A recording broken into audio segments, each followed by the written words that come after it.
Looks like I've saved up quite a bit. I, Cassie, am smirking at my cell phone with a suspicious laugh. I've just turned 29, a working housewife in my second year of marriage. Even if my colleagues find my smirking creepy, I can't help it. After all, I'm finally close to saving enough to build my long-awaited dream home. The bank account balance displayed on my cell phone is nearing the target amount. My husband, Max, whom I married after an office romance, and we don't have children yet. We've always planned to have kids after building our home. I wanted to enjoy being single a bit longer, but at 27, I married Max, who was in his mid-30s and insistent. Working at the same place as my husband, albeit in different departments, is awkward. But changing jobs would definitely mean a lower salary. So, I've been persevering, and now I'm just a step away from buying our home. It's been a long journey.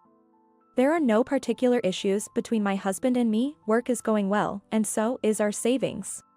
Living an ordinary life, working a regular job, and buying a plain home. Continuing such an average life is what I consider my greatest happiness. But life doesn't always go smoothly. For me, the biggest problem is my relationship with my in-laws. This is the most challenging aspect of my marriage. After finishing work, I return to our rented apartment.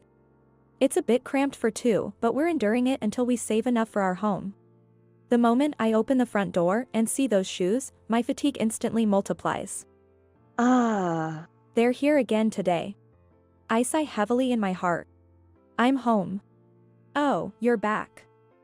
You're late today. The one who responded to my announcement of returning home wasn't my husband, Max.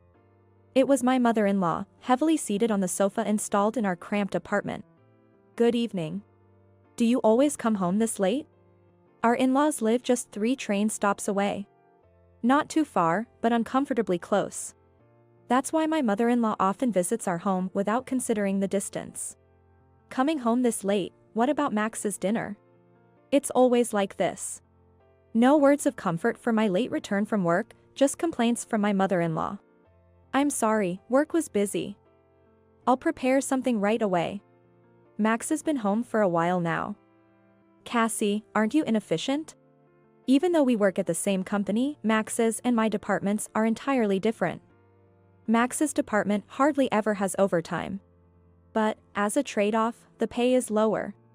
My department is critical to the company, with many important projects that can't be finished without overtime. As a result, my salary is the highest in the company. I don't bring this up myself, and I wish Max would, but maybe his pride gets in the way, he never says anything. Right now, he's just silently sipping his tea. Since we both work, I think Max could help a bit with the housework. But he steadfastly does nothing. Shopping, laundry, cleaning, preparing the bath, and cooking. When he comes home from work, he's either watching TV or fiddling with his cell phone. Unaware of all this, my mother-in-law, as usual, came to criticize me today. It's fine, I already had dinner with Max. You already ate? We had some delicious sushi. I treated Max to something nice for a change. I see. I nearly jumped when I heard the name of the sushi restaurant. Isn't that a high-end place? I was surprised, but since my mother-in-law paid, I decided to let it go and started to head to the kitchen to prepare my own dinner. But my mother-in-law stopped me. Cassie. I hate to ask, but could you do me a favor? I had a bad feeling. I'm a bit strapped for cash this month, could you lend me some? Just as I thought. My mother-in-law often asks for money like this. I wanted to say, wait a minute, that's not right. You went to a high-end sushi restaurant, right? And last month, you said you were struggling and begged for money. I reluctantly gave you $300, even though we're also tight on cash. And the month before that, and the one before that. Aren't you being a bit inefficient? But I held back and forced a strained smile. I'm sorry, we're also struggling this month. Can't you do anything for your struggling parents? What a cold daughter-in-law. Who's the cold one here? Your son, who doesn't help around the house, leaves his wife alone and goes out to eat sushi, seems much colder to me. At that moment, my husband Max finally spoke. Cassie's greedy. Mom's in trouble, can't you help her a bit? Really? We're struggling that much this month, aren't we? Ah. See, Mom? I'll help you. Saying that with a sigh, Max took out his wallet and handed $500 to his mother. Well, Max is such a kind and wonderful son. Unlike Cassie. Stunned, I watched as my mother-in-law glared at me and then headed for the door. Thinking she was leaving, I felt relieved, but then she turned and glared at me again. Max, if you ever want to divorce your money-grubbing wife, you're always welcome to come back home. I'll think about it. With a loud bang, my mother-in-law closed the door and left. What do you mean by that? I turned around to find Max already lying on the sofa with his cell phone. I confronted him. Why did you give her $500?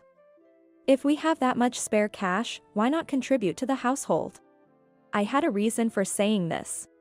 While Max pays the rent for this apartment, that's all he does. I pay for utilities, communication, food, and miscellaneous expenses. Simply because Max refuses to contribute. What are you talking about? I pay the rent, don't I? You want more than that? What a greedy woman. That's how Max always avoids contributing financially. I'm paying for everything else, including the cell phone bill you're holding right now. It's only natural. You earn more than me. But I only make a little more than your salary. We're barely making ends meet with living expenses and savings. Oh. You have enough to save? Then you should be fine. Look. Max, reacting to my mention of savings, suddenly reached out his hand. What's with this hand? I gave my mother $500, and now I'm out of money. Give me some spending cash. What? You've got to be kidding. Despite keeping all his salary except for the rent, Max always claims to be short on money each month. He used to say, a man has to entertain and socialize, and I reluctantly gave in, but not today. Why should I pay for your and your mother's sushi? Why do I have to pay for that? It's a way of showing respect to parents. What about me? Neither my mother-in-law nor Max ever appreciates me. It's just a loss on my end. And what was that about considering divorce? That's exactly what it means. If you keep being so stingy, I might have to think about it. With that, Max locked himself in the bedroom. He even locked the door. In our small apartment, there aren't many rooms. With the bedroom locked, I had no choice but to sleep on the sofa. In these stressful days, my only comfort is looking at my bank account balance. After enduring another round of sarcasm and financial demands from my mother-in-law, I opened my cell phone before starting overtime at work. I logged into my savings account I've had since I was single. Almost enough for our dream home. That's what I thought until I saw something that made me freeze. What is this? I stood up with a crash, apologized to my boss, and rushed home. Max. Are you here? What's up? You're home early today. Max looked surprised. In front of him was an array of what clearly looked like high-end sushi. And he wasn't alone. Welcome home, Cassie. We're just visiting. Both in-laws were there. Not just my mother-in-law, but my father-in-law as well. I wondered what they were doing here. What are you all doing? We're eating sushi. Want some, Cassie? Sushi? Where did the money for this come from? Oh, we had some extra income. Extra income? As I pressed them, Max and the in-laws looked taken aback. I grabbed Max by the collar as if to not let him escape, and he reluctantly handed me something. It was the bank book for the account I had just checked online. I opened it quickly. I was speechless when I saw the transaction history. What is this? How did you withdraw this? Well, I just tried what I thought might be the PIN, and it worked. It worked out, huh? How dare you withdraw my money without permission? The money I had been saving diligently since my single days was withdrawn in a large amount. Furious and about to explode with anger at Max, who nonchalantly admitted to withdrawing the money without any remorse. Quiet down. We're married, aren't we? What's yours is mine. Don't joke around. This is the savings I worked hard for since before we were married. Give it back. Calm down, Cassie. What are you saying? What belongs to the wife naturally belongs to the husband. Cassie, living off Max's support while secretly saving such a large amount of money. You're really a greedy woman. Yeah, exactly. You should be more grateful to me. Who do you think you're living off? Unbelievable. There's not a single person on my side here. Don't joke. This is no different from theft. Give it back. Hey, who's joking here? He must have been startled by the word thief. Annoyed, Max said. Have you forgotten that I pay the rent here? Plus, I have a lot of entertaining and socializing to do, and I even help out my parents. Exactly. Max is such a dutiful son. You let me pay the rent, and then you go and save all this money, must be nice. You only pay the rent. There's hardly any entertaining to do. And you ask me for money while helping out your parents. Be quiet. You came here as a wife. It's only natural for you to listen to me and my parents. What? Be thankful that I haven't divorced you for being so useless.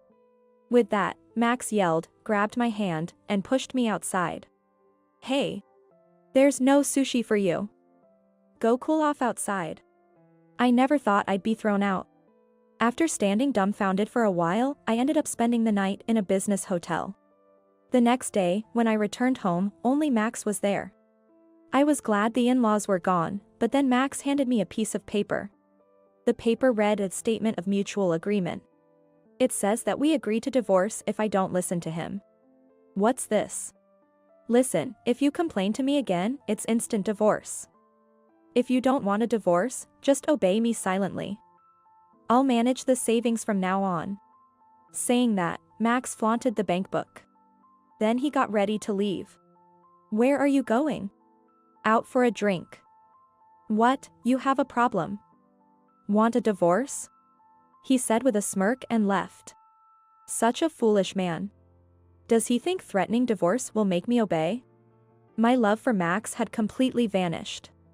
And besides, does he really think there's still money left in the account he took? I had already withdrawn all the money and transferred it to a different account. I was uncomfortable keeping a large sum in one account, so I have multiple accounts. The bank book Max took was just one of them. I signed on the paper. Max is truly foolish. Leaving the paper is not a threat to me, it's exactly what I wanted. I quickly packed my things and left the house. I spent another night at a business hotel and then the next day. I took a day off work and reported the divorce as soon as the city office opened.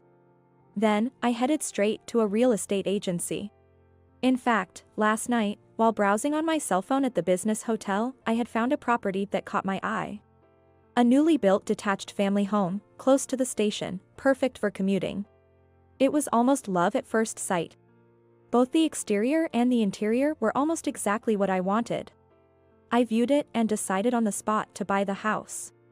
After that, everything was a whirlwind.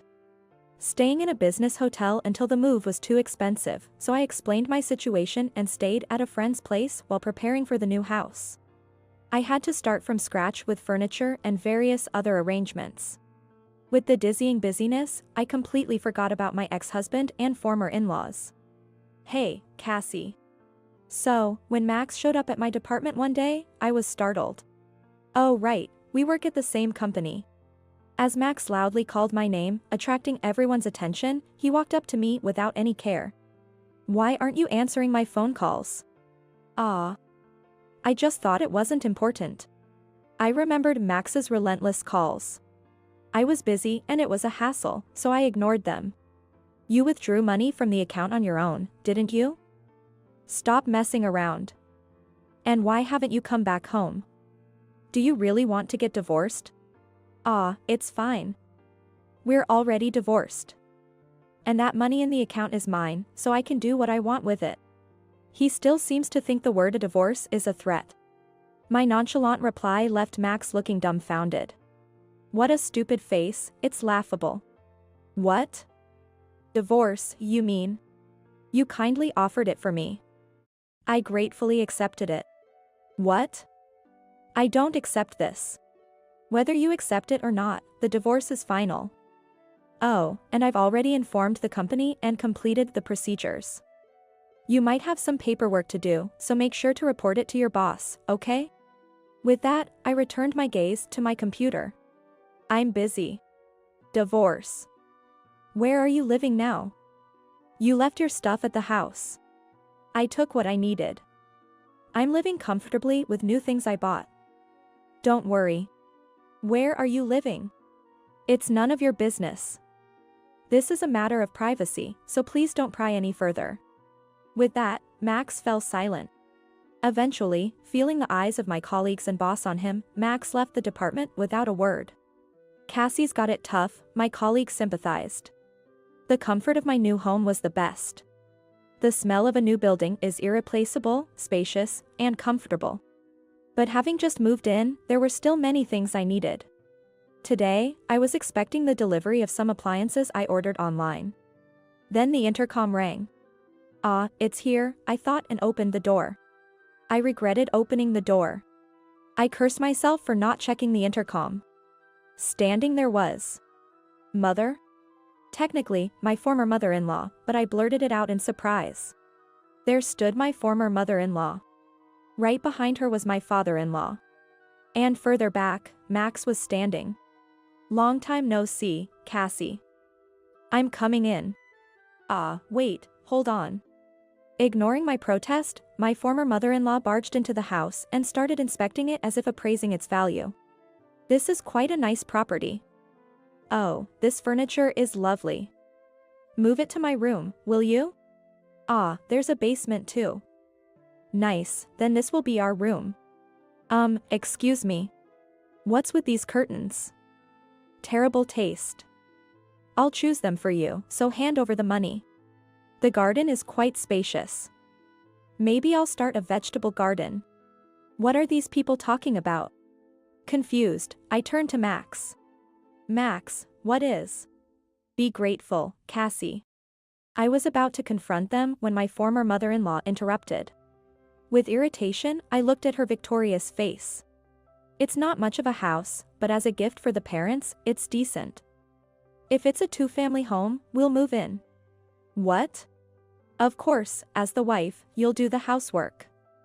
We'll be kind and only ask for $1,000 a month for our allowance. What? What on earth is she saying? Are they from another planet? I couldn't comprehend and just tilted my head. As the wife? I'm single now, you know?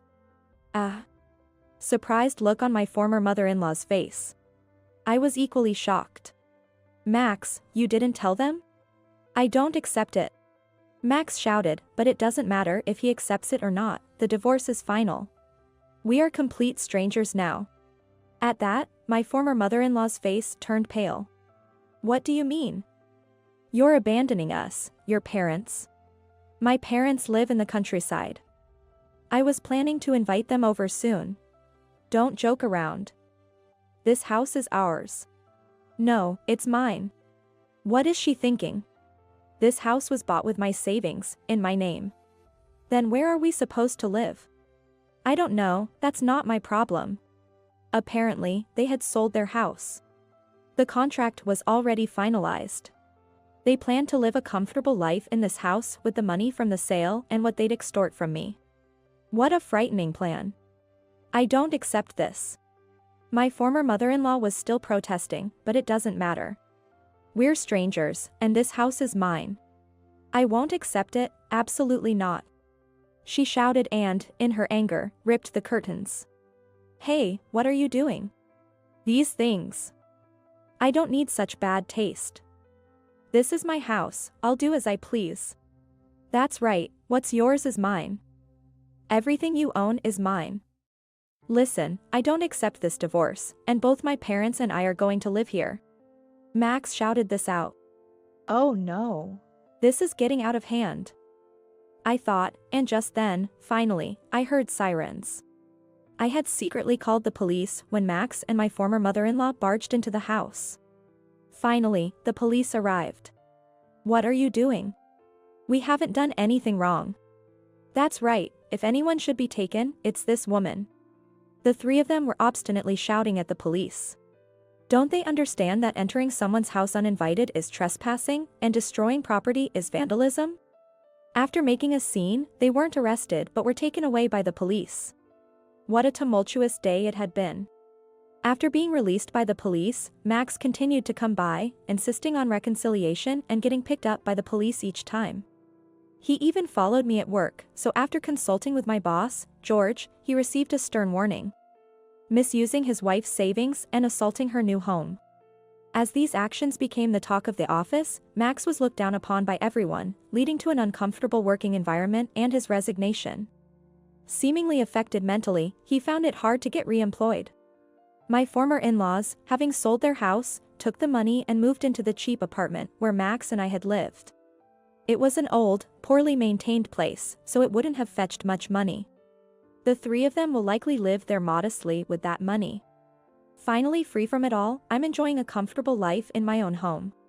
I offered to have my parents from the countryside live with me, but they aren't ready to move yet, so for now, I'm enjoying living alone. Maybe I'll remarry if I find the right person, but for now, I'm good. For starters, I want to get a dog, something I couldn't do in the apartment. I also want to try gardening and host home parties with friends. Looking at the blue sky through the window, I think about all the things I couldn't do before and how I want to enjoy my life from now on.